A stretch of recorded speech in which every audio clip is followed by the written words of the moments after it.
উপস্থিত প্রিন্ট ও ইলেকট্রনিক মিডিয়ার সম্মানিত সাংবাদিকবৃন্দ, আসসালামু আলাইকুম। চুয়াডাঙ্গা ব্যাটালিয়ন 6 বিজিবিতে আপনাদের উপস্থিতির জন্য আন্তরিক ধন্যবাদ।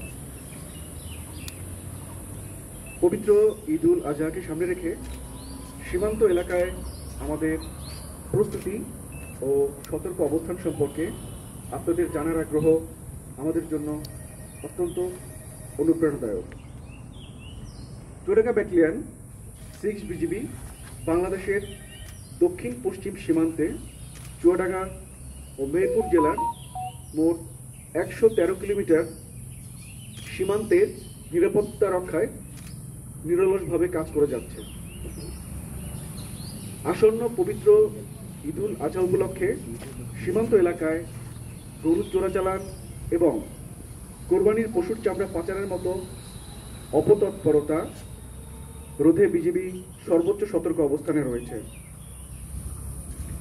দেশব্যাপী কোরবানির পশুর চাহিদা বিবেচনায় নিয়ে দেখা গেছে যে বর্তমানে অভ্যন্তরীণ পর্যায়ে পর্যাপ্ত সংখ্যক পশু মজুদ রয়েছে, যা স্থানীয় খামারিরা উৎপাদন করেছেন।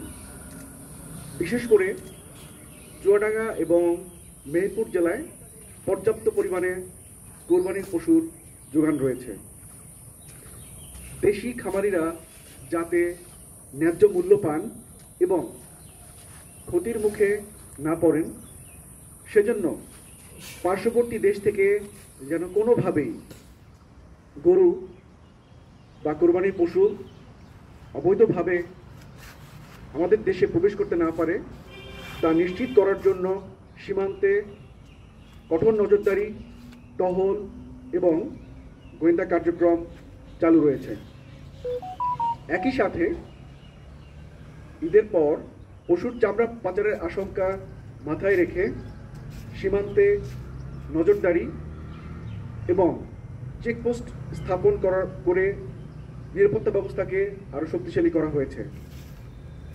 বিজিবি অন্যান্য আইনশৃঙ্খলা বাহিনী ও প্রশাসনের সাথে সমন্বয় রেখে সার্বিক নিরাপত্তা ব্যবস্থা পরিচালনা করছে, যাতে সীমান্তবর্তী অঞ্চলে শান্তি শৃঙ্খলা বজায় থাকে এবং জাতীয় অর্থনীতির উপর কোনো নেতিবাচক প্রভাব না পড়ে। এছাড়াও সীমান্ত দিয়ে পুশিং প্রতিরোধে বিজিবি কঠোর নজরদারি ও টহল তৎপরতা চালিয়ে যাচ্ছে। সীমান্তবর্তী জনসাধারণকে সঙ্গে নিয়ে আমরা সর্বোচ্চ সতর্ক অবস্থানে রয়েছি। কোনো ব্যক্তি যাতে বেআইনিভাবে সীমান্ত অতিক্রম করে এদেশে ঢুকতে না পারে সে বিষয়ে আমরা সর্বোচ্চ প্রস্তুতি নিয়েছি। পাশাপাশি যেসব ক্ষেত্রে যথাযথ প্রক্রিয়া অনুসরণ না করে পুশিংয়ের চেষ্টা করা হয়েছে সেগুলোর বিরুদ্ধে আমরা নিয়মিতভাবে বিএসএফের সাথে বিভিন্ন পর্যায়ে পতাকা বৈঠকের মাধ্যমে মৌখিক ও লিখিতভাবে প্রতিবাদ জানাচ্ছি। সম্মানিত সাংবাদিকবৃন্দ, আপনাদের বস্তুনিষ্ঠ প্রতিবেদন ও গঠনমূলক পরামর্শ আমাদের কাজকে আরও কার্যকর করে তোলে। আমরা বিশ্বাস করি গণমাধ্যম ও বিজিবির যৌথ প্রচেষ্টায় একটি নিরাপদ, মাদক ও চোরাচালান মুক্ত সীমান্ত করা সম্ভব। সবাইকে আবারও ধন্যবাদ।